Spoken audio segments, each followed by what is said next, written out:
역대상 21장 1절 한 절만 읽습니다. 사탄이 일어나 이스라엘을 대적하고 다윗을 충동하여 이스라엘을 계수하게 하니라. 아멘. 기도하겠습니다. 늘 말씀 앞에 저희가 서게 될 때에 우리가 보지 못했던 또 잊고 있었던 우리의 불의함을 보게 됩니다. 그 불의함 속에서 하나님 우리에게 어떤 은혜와 사랑으로 역사하셨고 또 우리를 인도해 가셨는가를 알게 하시고 우리의 온 마음 뜻을 다하여 그 하나님만 높이고 감사하는 백성 될 수 있도록 붙들어 인도해 주시옵소서. 예수님 이름으로 기도합니다. 아멘. 오늘은 사탄이라는 그 존재에 대해서 같이 생각해 보겠습니다. 우리가 하나님과의 그 관계 속에서 하나님을 믿는 믿음으로 살아가는 하나님의 사람들이죠. 근데 그 믿음의 이제 관계 속에 분명히 사탄은 활동을 하고 있습니다. 하나님이 자기 백성을 붙드시고 인도에 가시는 일에서 단 한시도 쉬는 일이 없으신 것처럼 사탄도 쉬지 않고 활동을 하죠. 그걸 성경에서 산길을 찾아 두루 다닌다 울면서 뭐 이러한 얘기를 하고 있는데 그게 우리 현실인데 근데 이제 보면은 그 대개 기독교인들은 사탄이란 존재에 대해서 좀 무시를 한다 할까요? 아니면은 가볍게 여긴다 한다 할까요? 어쨌든 관심을 그렇게 두지를 않고 있다는 것이 현실일 겁니다. 분명히 성경에는 사탄이 나오죠. 사탄이 존재하고 있는 것이 사실이고 또 우리는 그 증거로 이 세상에서 드러나고 있는 또 악으로 인해서 얼마든지 사탄이 역사하구나 활동하구나 이걸 확인할 수가 있는 겁니다. 이처럼 그 사탄의 활동 속에 놓여 있다는 것이 이제 얘기한 우리 현실이고 또 악한 영이 이 세상을 장악을 하고 있는 것도 현실인데 그럼에도 사탄 존재를 부정을 하거나 또 그 활동을 무시하거나 사실 그럴 수는 없는 겁니다. 물론 뭐 하나님의 존재를 부정하는 세상이야 사탄의 존재를 부정하는 것이 당연하죠. 근데 적어도 하나님을 얘기하고 또 성경을 얘기하고 성령을 말하는 기독교인만큼은 사탄의 존재 또 사탄이 어떻게 활동을 하느냐 여기에 대해서는 좀 깊이 생각을 해봐야 합니다. 그런데 이제 지금은 기독교조차도 사탄에 대해서 얘기하기를 거의 하지를 않습니다. 거의 하지 않는 정도가 아니고 아예 사탄이란 존재에 대해서는 언급을 하지를 않는다고 그렇게 얘기할 수가 있을 겁니다. 혹여 사탄을 얘기하면 무슨 뭐 전세례 고향 듣는 것처럼 그런 이제 반응을 또 하기도 십상이죠. 뭐 시대에 뒤떨어진 고리타분한 그런 이야기로 또 받아들이는 그런 분위기도 배제할 수가 없는 겁니다. 이건 마치 자기가 본인이 그 사탄의 영향으로부터 아예 벗어나 있는 것처럼 그렇게 생각을 하는 것 같아요.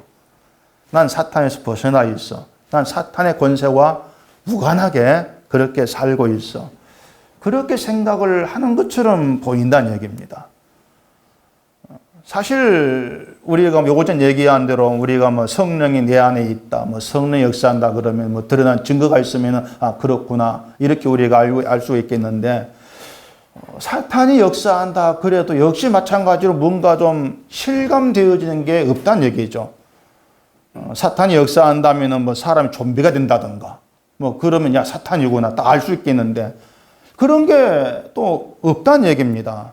그러니까 사탄의 존재만 그런 것이 아니고 하나님도 계신 듯 안 계신 듯 실감을 우리가 할 수가 없는 것이고 성령도 마찬가지고 그게 현실이에요. 이런 상태에서 우리가 이 신앙생활을 한다고 하기 때문에 결국에는 보이는 것에 치중을 하는 경우가 많이 있는 겁니다. 보이지 않는 것 말고 보이는 것을 우리가 확신하자, 확실히 좀 해보자, 이런 것이죠. 근데 이 신자는 사탄이란 존재에 대해서 분명히 좀 파악을 할 수 있어야 됩니다. 사탄이 어떤 존재인가를 알아야 돼. 그래야만이 그 사탄의 활동에 대해서 조금이라도 좀 감을 잡을 수 있지 않겠습니까?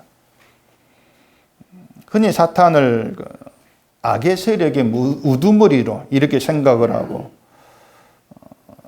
그래서 사탄 활동을 죄로 연결해 가지고 생각들을 많이 합니다. 다시 말해서 이 사탄을 죄 짓게 하는 존재, 사탄의 활동을 죄를 짓는 거, 뭐 이런 생각들을 좀 많이 해요. 그게 뭐 굳이 틀렸다고는 할 수 없는데, 이제 거기서 중요한 게 뭔가 하면은 그 사탄의 역사로 인해 나타나는 죄가 뭐냐는 겁니다.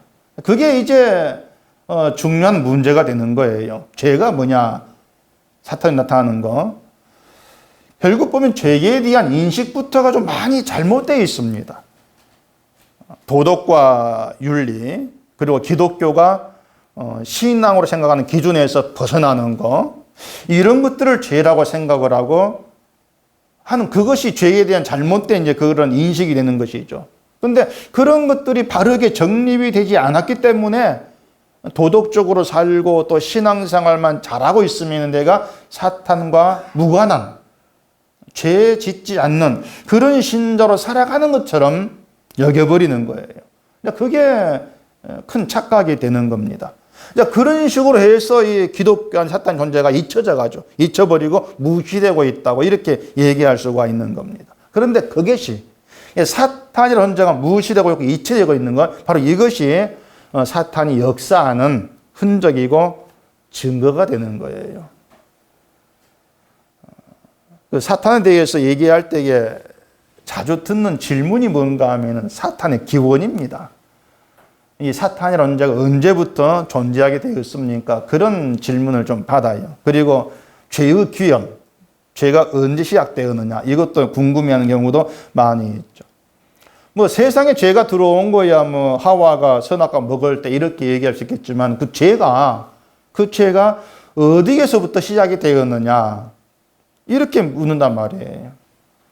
그래, 저는 그런 질문하면 제가 이렇게 얘기합니다. 그걸 알아가지고 뭐 하려고 합니까? 좀 그렇게 물어요. 사탄의 기원이 뭡니까? 죄의 기원이 언제입니까? 그럼 그걸 알아가지고 뭐 하려고 그래요? 그러죠. 사실 제가 그 사탄의 기원, 뭐 죄의 기원, 그런 것을 어떻게 알겠습니까? 저 모릅니다. 왜 모르냐면은 성경에 말하지를 않거든요. 성경에 말하지 않는 내용을 제가 알 수가 없죠. 근데 그렇게 성경에 말하지 않는 것을 알고 싶어 하는 이유, 결국 그게 뭔가 하면은 그냥 궁금증이죠. 그냥 호기심 충족이에요. 그 학교에 그 애들 보면은 공부하기 싫은 애들이 꼭 엉뚱한 질문, 쓸데없는 질문을 해요. 공부하기 싫은 애들이.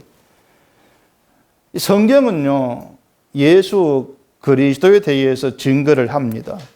예수님에 대해 증거하는 그것을 우리가 복음이라고 그러죠. 복음. 따라 성경은 복음만 얘기해요. 딴 건 얘기 안 합니다. 복음만 얘기하죠. 그런데 사람이 복음에 관심을 두지 않으니까 그냥 궁금증 해결 차원에서 그런 질문들을 얘기를 하죠. 다시 얘기하지만 성경은요, 복음을 증거하는 것이지 어떤 호기심을 여러분께 충족시켜주는 그런 것이 아님을 아셔야 됩니다. 하지만 이런 질문은 제가 답할 수 있습니다. 가령 이런 거죠. 하나님은 왜 사탄의 존재를 허용하십니까? 그런 건 제가 답할 수가 있죠. 왜 하나님이 사탄의 활동을 그냥 두고 보시겠습니까? 왜 그럴까요? 그냥 잡아 족치지. 왜 그냥 두고 보실까요? 그 사탄의 활동을 하나님이 허용한다 이렇게 얘기하거든요. 왜 허용하시겠습니까? 그건 그 사탄의 활동으로 예수님을 증거하기 위한 겁니다. 사탄이 활동되어야 예수님을 증거할 수 있죠. 결국 뭔가 하면은 사탄의 존재, 그 활동도 하나님의 뜻과 계획에 의해서 진행이 되고 있을 뿐이라는 겁니다. 하나님 의해서.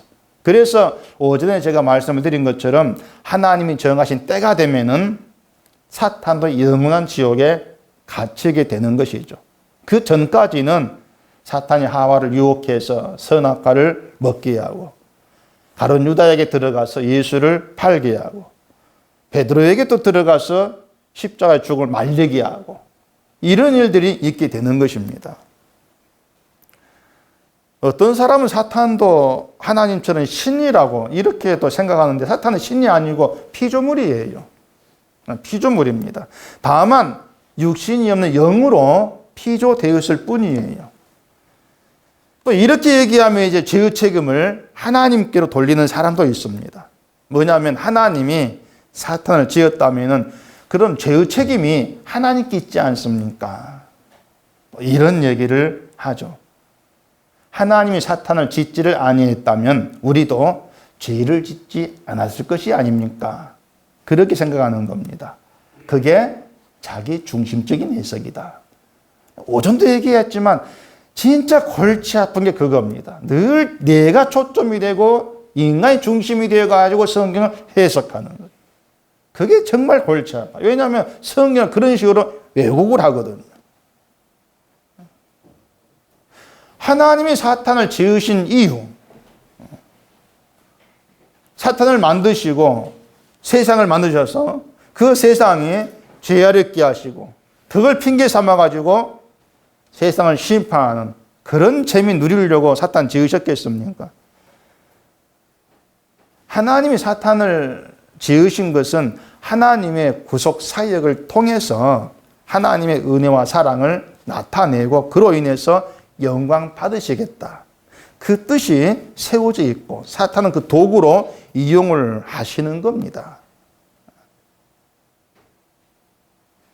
그렇게 하나님의 은혜와 영광 받으심이 하나님의 뜻이라면은 결국은 그 은혜와 사랑을 알게 되고 그 은혜와 사랑을 찬송할 도구가 필요하죠. 그걸 위해서 인간을 지으신다는 것입니다.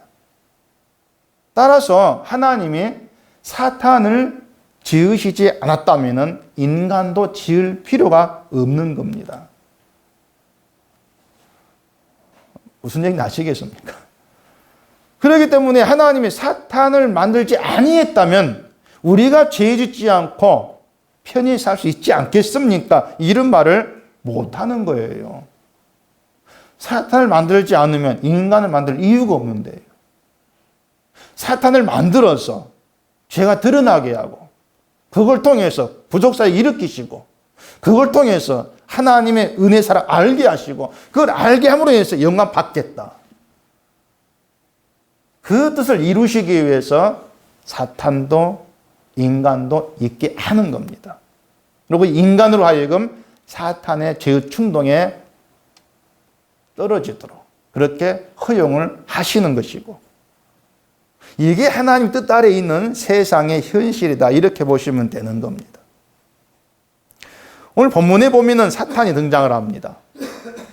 사탄이 일어나서 이스라엘을 대적하고 다윗을 충동해서 이스라엘을 계수하게 합니다. 계수한다는 것은 숫자를 센다는 거죠. 이스라엘 백성의 수와 또 그 속에서 군사의 수 이런 것들을 이제 세워가지고 이스라엘이 얼마나 강하냐 이걸 이제 드러낸다는 거죠. 그러니까 이건 단순히 인원 파악이 아니에요. 그냥 뭐 우리 통계청에서 뭐 하죠. 주민등록 뭐 그런 거 하죠. 그런 식으로 또 인원 파악하는 것이 아니고 세력 과시입니다. 우리 교회는 뭐 법조인 수백 명 있다 이런 말을 하는 것들. 그런 식으로 사회적으로 힘 있는 자가 우리 몇 명이야. 그런 세력 과시죠. 근데 또 어찌 생각하면은 그냥 이스라엘을 계수한다는 게 뭐 대수롭지 않은 일처럼 여겨질 수가 있습니다. 근데 사탄이 다윗을 충동해가지고 하게 한 일이 바로 그렇게 이스라엘을 계수하게 했다는 겁니다. 사탄이 충동해 한 일이 우리가 생각할 때는 뭐 그까짓 거 이 정도인데 사탄은 아니에요. 다윗 충동해가지고 이스라엘 숫자 세어봐라. 그게 사탄의 목적이 있다는 얘기입니다. 그래, 그걸 우리가 이 일을 할 수 있어야 되는 것입니다. 우리는 이런 생각을 합니다. 사탄이 우리로 하여금 하나님을 믿지 않도록 활동한다. 그런 생각들을 많이 해야 합니다. 신앙생활도 좀 게을르게 하려고 하고 예배 참석도 못하게 막고 그걸 사탄의 활동이라는 생각들을 많이 하죠.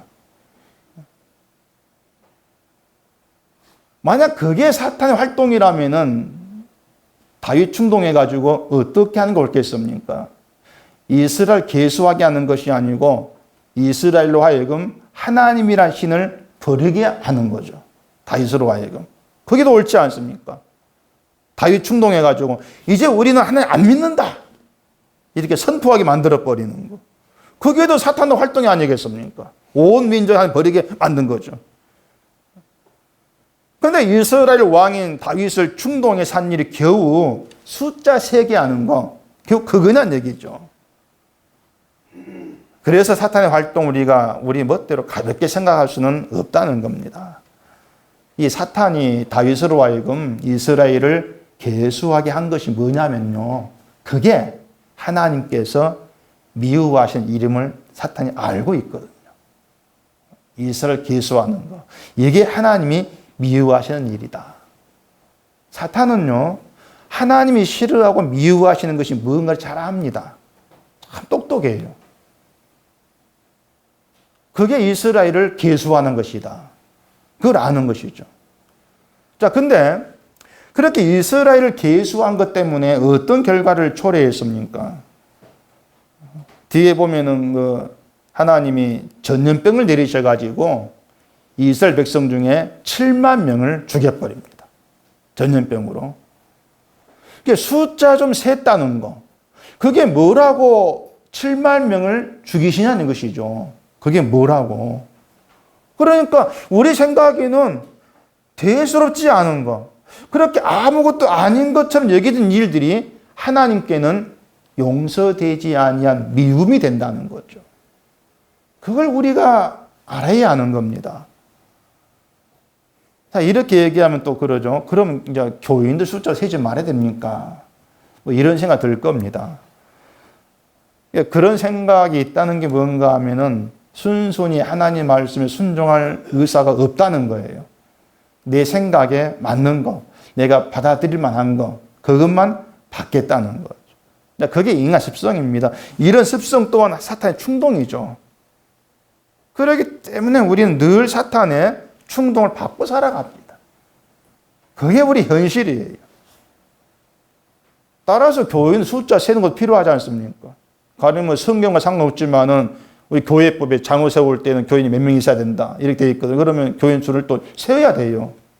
그래야 장로 뭐 1명, 2명 또 뭐 청하지 않습니까? 그럼 그것도 안에 미워하시는 일이냐? 성경은 그걸 얘기하고 있는 게 아니에요. 단순히 숫자 세었다. 그걸 지금 얘기하고 있는 것이 아니라는 겁니다. 다윗이 숫자를 세는 게 어떤 의도가 있다는 겁니다. 그게 뭔가 하면은 이 나라는 내 힘으로 이만큼 강하게만 내 나라다. 그런 의도입니다. 숫자를 세웠다는 것이. 이건 내 나라야. 내가 이만큼 세워놨어. 그런 의도가 있는 거죠. 근데 이스라엘이 누구의 나라입니까? 왕이 하나님이잖아요. 진짜 왕이. 하나님의 나라가 이스라엘입니다. 그게 다윗의 잘못이라는 얘기입니다. 이스라엘은 하나님의 왕이시고 하나님에 의해 존재한다. 이걸 다윗이 잊어버리는 거예요. 그리고 내가 왕이다. 이 나라는 내 나라야. 그게 사탄의 충동입니다. 만약 사탄이 다윗에게 이스라엘 왕은 하나님이 아니라 너다. 이렇게 충동했다면 다윗이 어떻게 반응했을까요? 그래 내 나라다 이렇게 했을까요? 저는 그렇게 하지 않았을 생각합니다. 그 21장 7절 보시면은 이렇게 얘기하거든요. 하나님이 이 일을 악하게 여기사 이스라엘을 치심해 다윗이 하나님께 아뢰되 내가 이 일을 행함으로 큰 죄를 범하였나이다. 이제 간구하옵나니 종의 죄를 용서하여 주옵소서. 내가 심히 미련하게 행하였나이다 아니라. 이걸 보면요, 이스라엘 계수한 일로 하나님 쳤어요. 그러니까 다윗이 당장 자기 죄를 깨닫습니다. 그리고 자기가 죄를 범한 것을 알고 용서를 구합니다. 이게 뭘 의미하냐면 다윗은 늘 하나님과 관계에 있었다는 것이에요. 그런 다윗에게 사탄이 이 나라는 하나님의 나라는 네 나라야, 이렇게 직접적으로 얘기했다면 그걸 거부했을 거라는 얘기죠. 결국에 사탄이는요,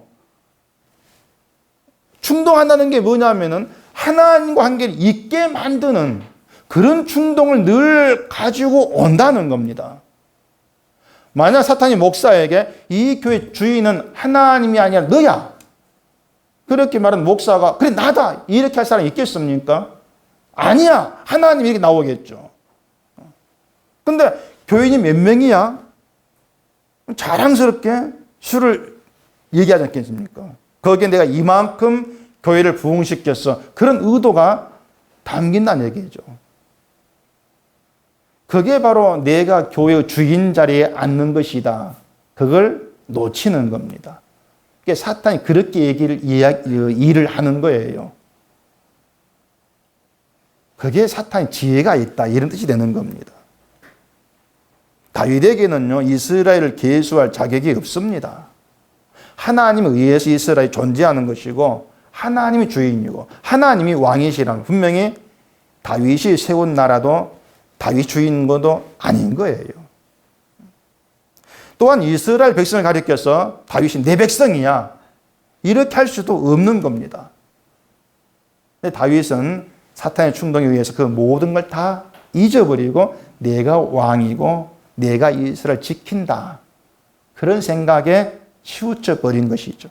그러니까 결국 뭔가 다윗이 하나님과 관계에 있었다지만은 사탄의 모든 충동과 유혹을 감지하면서 이겨내면서 하나님 관계를 지켜나갈 수 있는 그런 사람이 못 되는 겁니다, 다윗도. 그게 인간의 연약함이라는 겁니다. 하나님을 안다 할지라도 그 사탄 충동에 의해서 얼마든지 하나님이 아닌 내 중심이 될 수 있는 것, 그게 바로 저와 여러분들이에요.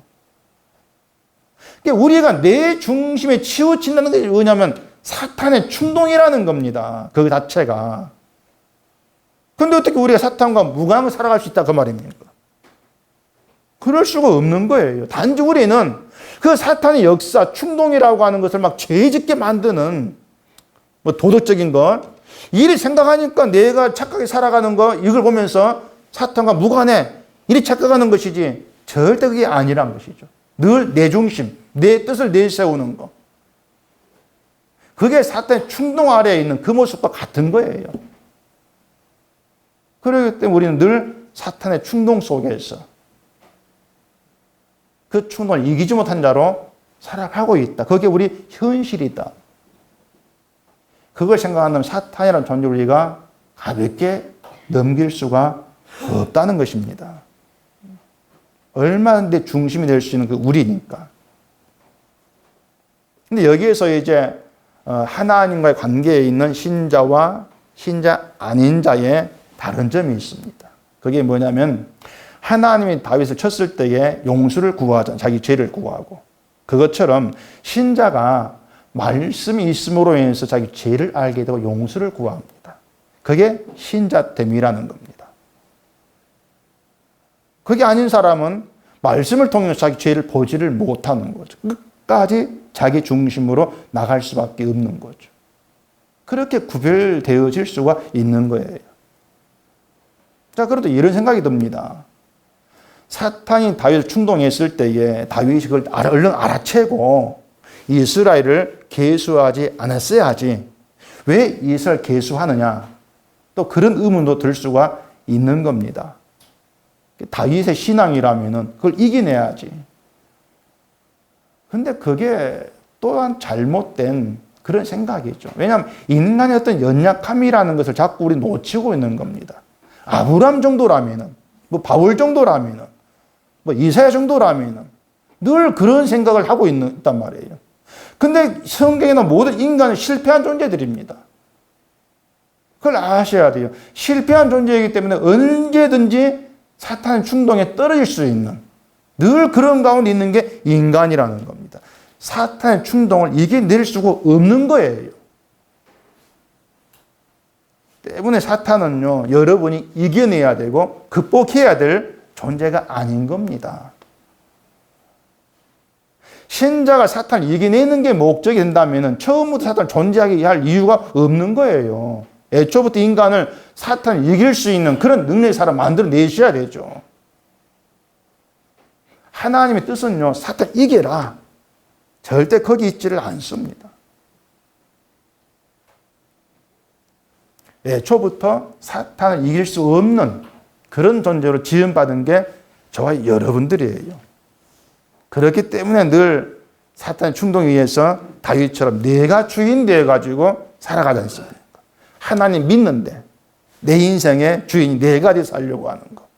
늘 그렇게 우리는 살아가잖아요. 바로 이것이 사탄의 충동 속에 살아간 우리의 현실이 되는 겁니다. 그런데 하나님이 이제 우리를 그런 현실에 그냥 두시는 이유가 뭐겠냐는 겁니다. 늘 그런 충동 속에서 살아가게 놔두시는 이유, 그게 뭐냐는 거죠.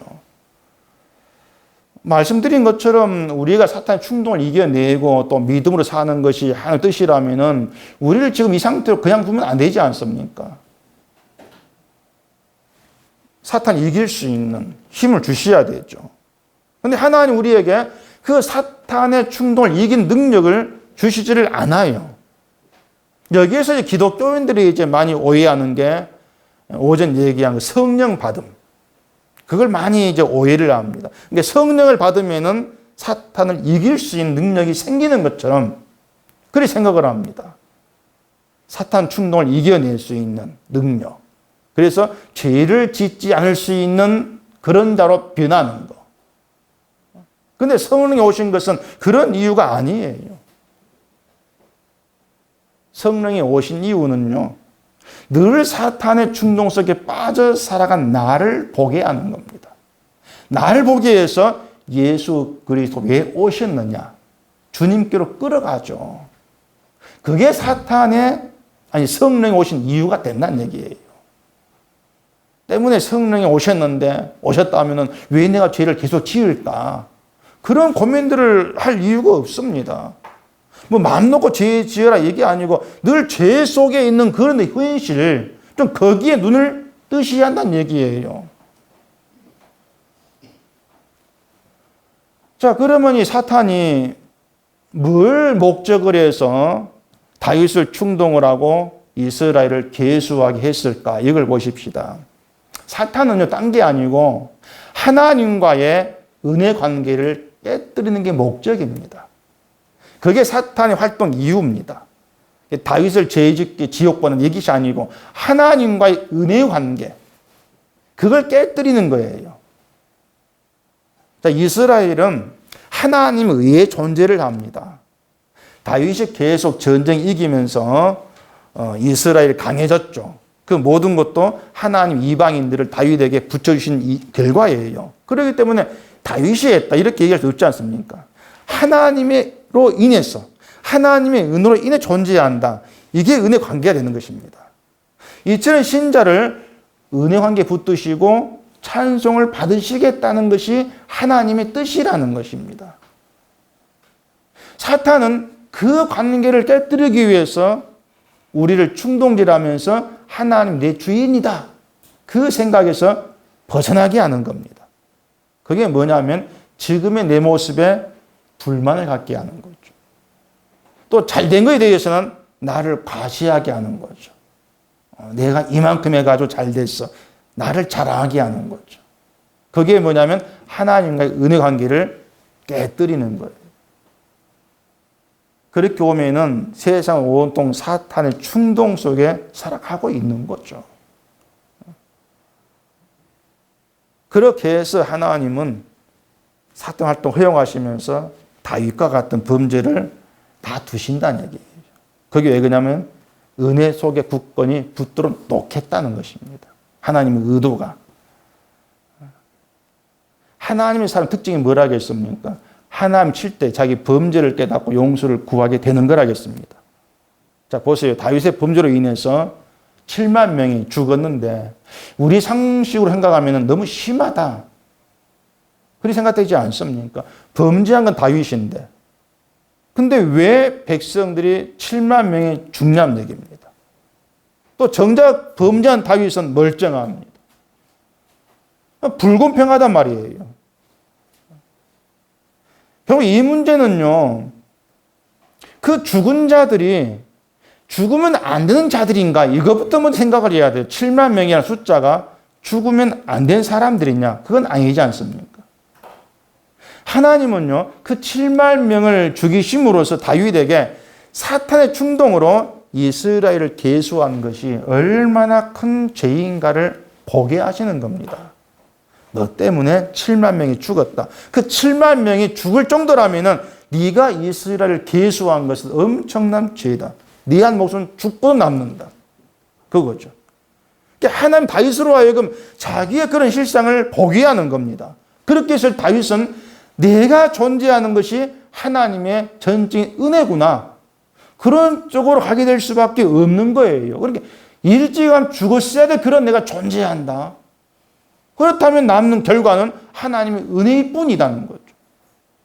그렇게 은혜에서 굳건히 붙들어 놓겠다는 것이 하나님의 뜻이라는 얘기입니다.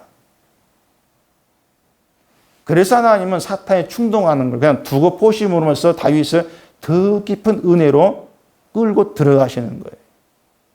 하나님 기뻐하시는 바로 그런 사람이니까. 내가 하나님의 은혜 관계에 있습니다. 이걸 아는 사람. 그게 하나님 기뻐하는 신자가 되는 겁니다. 저와 여러분들은요, 수시로 사탄의 충동을 받고 살아갑니다.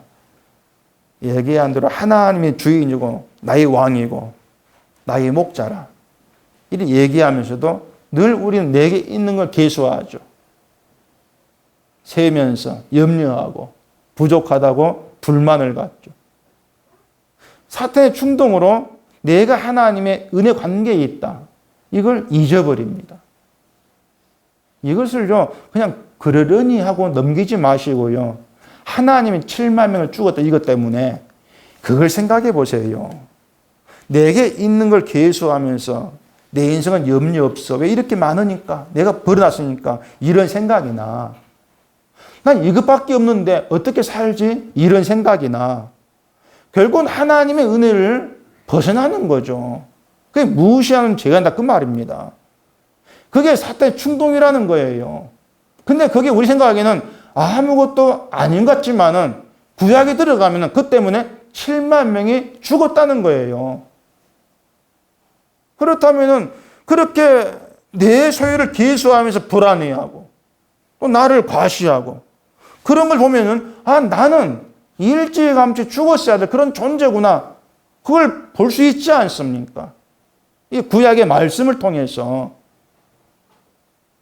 굳이 지금 현실에서 내 주인은 7만 명을 죽여야 알겠습니까? 성경에 이미 나와 있는데 다윗 때문에 그 계수한 그것 때문에 7만 명이 죽었다. 그 사실이잖아요.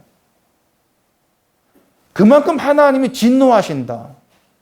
그 문제거든요. 그렇기 때문에 내가 내 인생에 내 주인으로 행세하는 거, 내게 있는 것이 하나님 은혜를 주어진 걸 내가 알지를 못하고 날 과시하고 불안하는 거, 이걸 하나하나 보면서 이게 다 사탄의 충동이고 이러한 것이 내가 죽는 것이 마땅한 그러한 모습으로 드러나고 있구나. 그렇게 알게 되었을 때에 지금 내가 존재하고 살아가는 모든 것이 하나님의 은혜로 말미암은 것이구나. 그 결론으로 들어갈 수밖에 없는 거예요. 그 길 우리를 끌어가신다는 얘기입니다. 은혜를 제발 좀 알아라는 것이에요. 왜냐하면 그 은혜를 아는 게 하나님이 기뻐하는 사람이니까. 그 때문에 사탄의 충동을 두고 보시는 겁니다. 허용을 하시는 거예요. 그런 하나님의 의도를 우리가 좀 깊이 좀 새기시면서 우리가 어떠한 길로 나아가는 것이 정말 믿음의 길로 가는 것인가 그걸 좀 아셔야 한다는 얘기입니다. 그래서 믿음의 길에는 늘 얘기하지만 내 손으로 뭔가 이루고 해가지고 받쳐내는 거, 그게 없어요. 믿음의 길에는. 그걸 하나님 기뻐하지를 않습니다. 내 손으로 행한 걸 기다리는 것이 아니고 하나님 행하시는 일, 하나님 이루어내시는 일, 그걸 바라보면서 나는 하나님의 은혜가 아니면 한순간도 존재하지를 못합니다. 정말 절실한 그 고백 하나 가지고 주의 이름을 불러대는 거죠. 그게 하나님께 영광이 된단 말입니다. 그게 성령 받은 사람이에요. 그렇게 이끌려가는 게 성령의 인도를 따라 살아가는 거죠.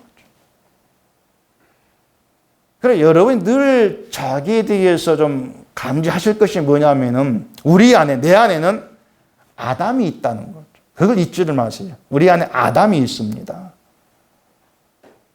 아담이 어떤 사람입니까? 사탄의 유혹에 의해서 하나님같이 되는, 자기를 생각했지 않습니까? 하나님같이 된다. 그런 아담의 본성에 의해서 우리가 늘 죄로 끌려가요. 그걸 내 힘으로 끊어낼 수가 없습니다. 죄를 우리가 어떻게 끊어내고 내 힘으로 의의 길로 가겠다, 그렇게 될 수가 없는 거예요. 그래서 누가 오신다고 했습니까? 누가요?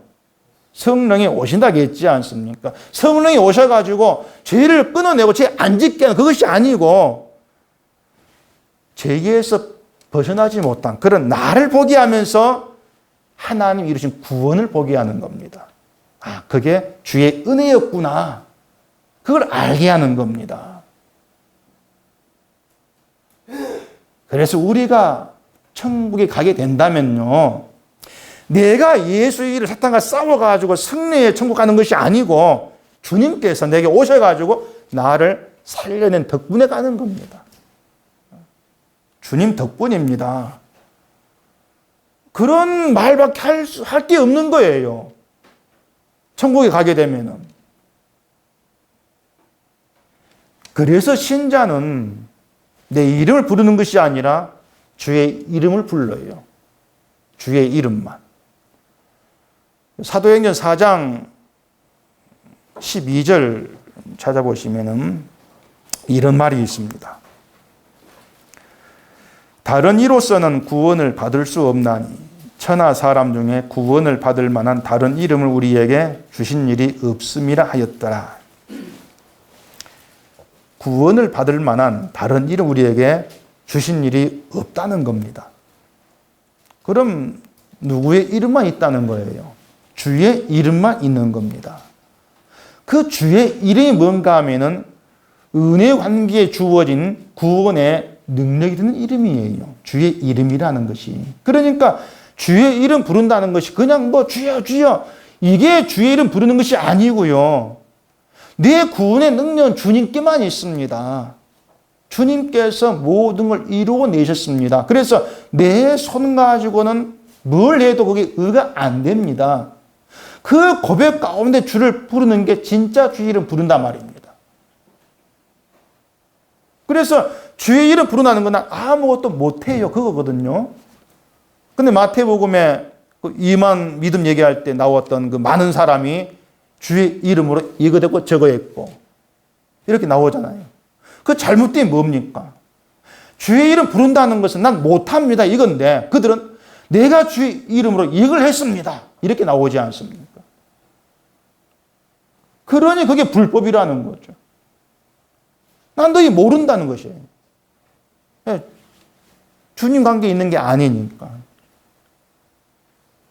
지금의 기독교인들 그래요. 그냥 주의 이름 부르면 된 줄 아는데 그 주의 이름 부른다는 것이 어떤 의미인가 하는 걸 정말 깊이 좀 우리가 새겨둬야 됩니다. 무작정 불러가지고 되는 건 얼마나 좋겠습니까? 다시 얘기할게요. 주의 이름이라고 하는 것은 구원의 능력이 되는 이름이에요. 그 이름 부른다는 것은 내 구원 능력은 주께만 있지 내게 있지 않습니다. 내 손으로 뭘 행해도 그게 능력이 안 되고 의가 되지 않습니다. 그런 고백 가운데 주께 나오는 겁니다. 근데 사탄이 우리를 충동하는 것은 우리 인생에서, 우리의 믿음의 길에서 그 주의 이름을 지우는 겁니다. 그렇게 충동을 하는 겁니다. 주의 이름이 그런 거라면 너는 뭐냐? 너도 할 수 있잖아. 이렇게 충동을 하죠. 그럴 때 그렇네. 나도 할 수가 있는데. 구원받아서 이것도 해야 될 건데. 그렇게 충동한 자기를 보게 되는 겁니다. 바로 그런 것이 7만 명이 죽을 정도의 하나님께서 미워하시는 그러한 모습이라는 여러분이 자각을 하셔야 돼요. 그러니까 그럼 우리를 본다면 우리는 지금 당장 죽어도 할 말이 없는 그런 사람들입니다. 근데 오늘 저녁에 주무시고 또 뒤날 아침 눈 또 일어난다면은 오늘도 주의 은혜가 용서하심이 나를 일어나게 했구나, 눈 뜨게 했구나. 좀 그런 생각이 있었는데 사실 우리가 그런 하겠습니까? 일어나가지고 오늘 또 회사 가야 되는데 또 일해야 되는데 짜증이 팍팍 나죠 또. 늘 우리는 그렇게 주의 은혜를 보기보다도 날 보면서 내 이름을 위해 살려고 발버둥치는 우리 모습입니다. 그런 우리를 하나님께서 두시는 것은 말씀을 통해서 나를 치시고 그 속에서 봐라 네가 이런 존재지 알게 하시고 또 그 속에서 이런 나에게 주님이 오셔서 나를 살려냈습니다. 그런 고백으로 나오게 만들어내시는 거예요. 그게 주의 승리입니다. 그게 주의 이름 부르는 것이고요. 때문에 신자는 세상 끝날까지 주의 이름만 부르고 살아간 사람입니다. 저와 여러분이 그런 거예요. 늘 우리의 삶에서 우리의 불의함들, 왜 내가 지금 당장 죽어도 할 말이 없는 사람인지, 왜 이 땅에서 내 뜻대로 안 되고 모든 게 실패해도 할 말이 없는 사람이고 그게 마땅한 존재인지 좀 그것을 실감을 하고 받아들이시면서 이러한 나를 하나님께서 예수의 피로 살려냈구나. 지금 내가 눈 뜨고 걷는 것도 주의 은혜구나. 그런 믿음으로 이 땅 남은 인생 살아가시면서 주의 이름만 부르시기를 바랍니다. 기도하겠습니다. 우리 아버지 하나님, 또 이 말씀 앞에 나와서 우리를 돌아볼 때에 참 우리의 모습, 우리가 살아가는 것 하나하나가 믿음이라고 말할 것이 없습니다. 다윗이 사탄의 충동을 받아 이스라엘을 계수하고 자기 이름을 드러내게 된 것처럼 우리도 늘 하나님을 나의 목자, 나의 왕 얘기하면서도 내 중심으로 살아가고 내게 주어진 걸 바라보면서 때론 불만을 품고 때론 나를 자랑하기도 하는 그런 저희 모습을 보게 됩니다. 이러한 것들이 하나님께 미움을 받을 수밖에 없는 것이고 또 당장 죽어도 할 말이 없는 크나큰 죄라는 것을 알게 하시고 그런 나를 존재케 하시고 더군다나 주님의 은혜에 붙들어 놓으신 그 큰 은혜와 사랑을 더 깊이 깨달아 알게 하셔서 우리가 이 땅에 머무는 순간까지 주의 이름만 부르고 살아가는 저희가 되도록 은혜 주시옵소서. 예수님 이름으로 기도합니다. 아멘.